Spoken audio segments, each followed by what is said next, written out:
And joining us now is Ontario's relatively new Minister for Research and Innovation. There's Glen Murray, who's also the MPP for Toronto Centre. Welcome.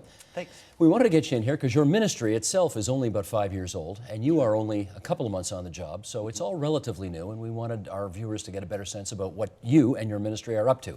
So what's the chief goal? Wow. Productivity, that sort of elusive word that is improving the performance of the economy, creating more jobs in Ontario, and creating the pools of capital that we need to innovate. And in a nutshell, those are the objectives of what I've been charged with by the Premier. Okay, since the big report in 2008 was a couple of years ago that it came out, talked about what are the broad brush goals for the ministry, the economy has taken a major dive. Mm-hmm. So I wonder whether you have to adjust the innovation agenda in light of the fact that the economy just isn't what it was. Well, it does. I mean, we're doing much better than almost any other state or province in North America. Defined how? Job creation, GDP growth. I have friends who, one of my buddies is in the New York State Senate, senior player in the Democratic Party there, who keeps on looking north and says, geez, I wish we were recovering as fast as you are. That is cold comfort to the people who are still unemployed or underemployed, but we're coming out of it faster. But the chronic underpinnings of the problems in the Canadian economy are there that have to get addressed or go beyond the downturn and need a more serious strategy than whether or not there was a recession or not. We'd still be having to manage change. Okay, but lots of politicians in government talk about productivity, talk about job creation, talk about levers in the economy and so on. It seems to me like yours is a much more niche interest. I mean, innovation is a real, you got a relatively thin silo inside that government, right? So do you have to do something different in order to push innovation in the province? Absolutely. Well, if we just take a step back for a moment and sort of understand the context, at least how I think the government see it. When I was born in 1957, I just turned 53 just a couple of weeks ago. Two-thirds of us made things for a living. We were a manufacturing industrial economy. And you remember industrial policy. We set tariffs at the border. We controlled prices. We subsidized exports. We had marketing boards, right? And people worked for a company their whole lives, industrial fixed asset. You worked in a steel mill in Hamilton or Domtor in Cornwall. Today, that doesn't exist. People move around the world. Capital is moved around in split seconds. 80% of the jobs that are being created in the recovery are knowledge jobs. People don't make anything. They imagine, perform, finance, discover, engineer, research, manage, but they don't make stuff. So the mobility of capital and the mobility of people and our ability to retain those is what's driving that. So innovation is attached to thinking. It's like, why is Linamar so successful? Linda Hassenfrast, big auto parts manufacturer in Guelph. She says every single person who works for my company not only has to do their job, they're constantly rethinking their job. Well, part of it is your gave them a lot of money too. That's right, absolutely. But I mean, her father started the company, in a lathe in the garage running off a washing machine. But the productivity piece is not about people working harder or longer. It's about adapting technology and the level of research and development that our major companies and our big employers are spending or investing in their future, and that's where we're weak. We don't have the R&D spending, and that's what we mean by productivity. But I gather part of your responsibility is to champion innovation and to use whatever levers of government you have at your disposal to make it happen more. We've gone into venture capital with leveraged partnerships, and now we're looking at new ideas. I mean, BC has had a tax credit that was much more specific than Ontario's was, and they've raised a lot of venture capital through a more, I would say, a more conservative, if I can use that word as a liberal, approach. Angel tax credits are working very, very well. So we really got to start to explore with the private sector what are the most effective mechanisms as we refresh this agenda to pool capital. We've done some creative things in the last few years with leveraging institutional investors through these collaborative funds that are bringing a lot of money to fund innovation and to fund new innovative startups and to help existing companies adapt innovation and new technologies more readily. One thing I hear frequently from people is that we have no venture capital community in this province, and that this is a huge problem. If you're kind of a young person with a neat idea and you need to, you need $100,000 of startup, we just don't have. We don't have hundreds of people as they do in the States who are just prepared to, No. here's $1 million, go off and be creative. That's a problem for us, isn't it? Well, it is, but we've had great success with the emerging technology funds, with the Ontario Venture Capital Fund. I just came back from Quebec. I spent a lot of time with Clément Gignac, who's my counterpart in the Quebec government. We've really got to start to look at the St. Lawrence corridor and starting to look at how we strategically work with other provinces in fiscal policy and others to do that. But we got a huge challenge, and you're right. But we're also finding, I think, some new and better solutions. Kitchener-Waterloo, I find a fascinating place. You've got open text and RIM. You go out there, people have a very different culture about investment. They invest in each other's businesses, not just their own business. Some of them have bootstrapped themselves up.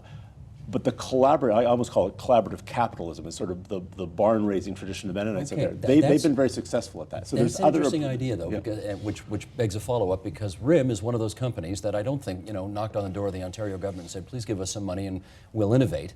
They just did it. No, they didn't. They actually got money from us. How much did they get? I don't remember. I think a couple $100,000. Maybe it was open text. I want to be careful. Yeah, but I'm amazed when I've gone back through the ministry probably it was open text. Over the last 5 years, how many companies that are now, from Xenons and how many companies that are now emerging that the Ontario government, in the current iteration of the premiers and Premier McGuinty's new ministry, more integrated, stronger ministry, I think, but how active the public and private sector have been in seeding some of these innovations. And everywhere in the world, you look at Singapore. Singapore is a country, I think, that as we're going through this innovation refresh we're looking at, they demonstrate new technologies. Their public sector infrastructure budgets are the first to adapt clean technologies in the world. You can go and probably see 17 of Canada's leading clean water tech and energy technologies in play in public facilities owned by the government of Singapore, probably more than you can find in North America. Well, let me come back with this then. I was down at Mars the other day, and I was talking to one of their really top and very fine, internationally recognized researchers there who would probably prefer I not mention his or her name. And what he or she said was, I'm trying to keep the identity very murky here. This is a beautiful building. We have great relationships with Queen's Park. Queen's Park has made one heck of a commitment to this place, but this is not how innovation happens. Innovation happens in somebody's garage. And what we have here is gorgeous architecture and high rent and lots of, great relationships with Queen's Park, but this is not really the best way to get it done. Is that person right? If that was the only way that we were doing it, yeah, that would, if it was a single track strategy. You know what? As soon as I say that, I should say Mars, medical and related sciences. This is this, within the shadow of Queen's Park. This, what do you want to call it? Hothouse for innovation that it is. is down on College Dr. Street. John Evans, who many of us will know. Yeah. Joe Rotman, a lot of people came together with some fairly big ideas about how we could do that. It's only 5 years old. It's produced some very exciting work in life sciences.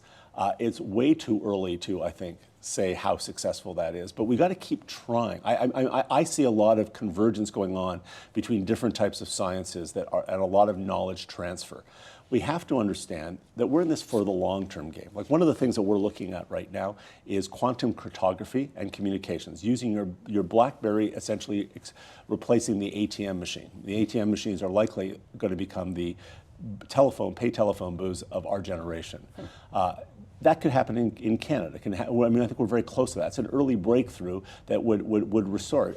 Many Ontarians don't realize that interbranch banking and automatic teller machines are a Toronto invention. They came out of our banking community. So we're trying to look at putting the banking community ahead. And why is that happening? Because of space research and space technology that Steve McLean is doing at the Canadian Space Agency, because of stuff happening with quantum cryptography at RIM and at University of Waterloo, and because our banking system, when it comes to security and technology, is one of the best in the world. That would mean huge numbers of new jobs in Kitchener-Waterloo, and that's a short-term gain. In the longer term, the big wins probably, we're likely going to be the country that's going to invent the first quantum computer, which is the next generation. I mean, it's so fast, it makes everything look like an old dial telephone. Well, let me ask a mundane question. Sure. Are our taxes low enough and are our regulations streamlined enough to encourage all that to happen? Well, one of the people you might want to interview, and because no one believes politicians anymore, I've always got one hand tied behind my back, but there's a guy named Andrew Benedict, a professor at McMaster University. He started a company called Xenon, right? And he was, if you followed his career, a very brilliant entrepreneur. This company, I think, is now owned by GE. I'm not exactly sure, one of the big companies bought it. He used to complain a lot. He said this to me in Montreal. He said, I used to complain about Ontario. He said, I'm about to launch $1 billion company. He said, I've been out raising the capital for it. He's one of our most brilliant scientists and entrepreneurs. He said, I'm coming back to Ontario. He said, I have to tell you that I was a big critic of it, but there's no better place to start an innovation company in the world right now than Ontario. How come? He said, the enabling legislation here, the collaboration and openness of universities, the incredible support that you see that gave birth to the RIM and the open text, the breakthrough in McMaster where we can now turn skin cells into blood. I mean, the level of innovation here is so rich. The community is, there are so many collaborative communities within the Ontario government. His advice to us is have more confidence, have more hope, realize that you're in for a longer game, and as more Ontarians get exposed to some of the more hostile areas for investment and innovation, home will seem a lot more, a much richer place to invest in. Let me follow up on that then, because we are, well, I'm going to read this for Ivor Tossell wrote this in the Globe and Mail not too long ago, and I'll read that and then we'll come out of this with a question. A lack of local venture capital is a long-standing complaint, but entrepreneurs say that money itself isn't the problem. Toronto, traditionally a buttoned-down financial capital, needs a cultural shift. And that goes for its venture capitalists as well as entrepreneurs. Now, our kind of risk aversion turned out to be pretty good when the whole financial sector melted down and our banks are pretty stable, unlike a lot of those players on Wall Street. That having been said, is our culture too risk averse to innovate as much as we need to? Somewhat. That's a pretty careful answer. I thought the answer was yes. Let me, it's funny because I sat, as you know, I grew up in Montreal, I lived in Ontario, went to Manitoba, came back to Ontario. I used to look down the highway when I was mayor of Winnipeg with a certain amount of frustration. I said, what could we do in our city if we had all the major banks headquartered here? And we've been a bit rewarded for our risk aversion. Montreal melted down. I lived in Montreal when the Parti Québécois got elected and Sun Life emptied out and all the jokes and the seriousness about the Brinks trucks coming down, and up grew Toronto as the financial capital. And that was sort of reinforced with the last meltdown, where our financial sector was much more resilient. We call ourselves the integrity banking capital of the world right now because New York. Now there's some reasons, and some of those precautions are probably good. But unless we get institutional investors, like our banks, and so much of our money is held in pension funds, which are generally much more conservative investors. Unless we can get that kind of pool of capital, unless we can get our banks behaving the way that the community of investors in Kitchener-Waterloo that are creating all those ICT and digital media companies, unless we get our capital in the private sector more mobilized, we're going to be at a strategic disadvantage. How do you do that? Well, that's part of my job, right? So, the Ontario Venture Capital Fund, the Emerging Technology Funds, we've got them to the table, the fund of funds, as partners. What's your budget? My budget per year is probably we probably have about $500 million. The commitment that we're in the middle of spending is a $3.2 billion commitment. So it's pretty significant ministry commitment by the Premier. There's not too many other people that have that. So we're building out, I think, better and stronger than many others are. We're trying a number of different things. We actually have a very entrepreneurial government. Our life sciences strategy, some of the tax incentives that we've been looking at. What about our post-secondary institutions, though? Because I know if you talk to young people, even those who are graduating from those great computer engineering programs, they will say that they are encouraged to go get a job with a big, innovation company like RIM or something like that, rather than start your own thing. And again, does that not show to you that even in post-secondary, where everybody's supposed to be cutting edge and thinking futuristically, we're still kind of thinking conventionally? I'm not sure we are. Waterloo is a really interesting place. Each professor owns their own intellectual property rights there. And whether it's institutional owned or professor owned is really less important. But they make decisions at that university in 3 months for investment. I know, but this is the 5th time you've mentioned Kitchener-Waterloo or something like that. And the fact is, this is a big province with lots of different regions, right, and with 5 or 6 different economies, right? Exactly. I know the Innovation Triangle is doing great, but what about the Northwest? What about the North, Southwest, Eastern Ontario? I think part of it is how do we export from Kitchener-Waterloo that culture of innovation? Because I think we've done very well on investing in the researcher and the entrepreneur. I think we're doing pretty well on investments in the company and the cluster. one of the biggest things that we're working on is how do you create the culture of innovation in a community? And if I can just give you a quick comparison, Kitchener-Waterloo, of the 100 most innovative companies in Canada by most rankings, 10 of them are in Kitchener-Waterloo. Queen's University, which we're very proud of, has generated Partech, which is the 4th-ranked business incubator, university-based incubator in the world, one of the best commercialization programs, probably the best in Canada. Starts lots of new companies. Few of them stay in Kingston for more than 3 or 4 years. There's no receptors. Kingston is about prisons. It's about hospitals. It's about the military. And those are wonderful institutions, but they tend not to be the kinds of things, the culture that promotes small and medium enterprises, the way that Pittsburgh has transformed itself, or Portland, Oregon. Right. So we have to look at the Hamiltons and the Kingstons that have different challenges and look at how do we find the financial folks, the professionals, and the cultural support for small, medium enterprise incubation. Is it your job to pick winners?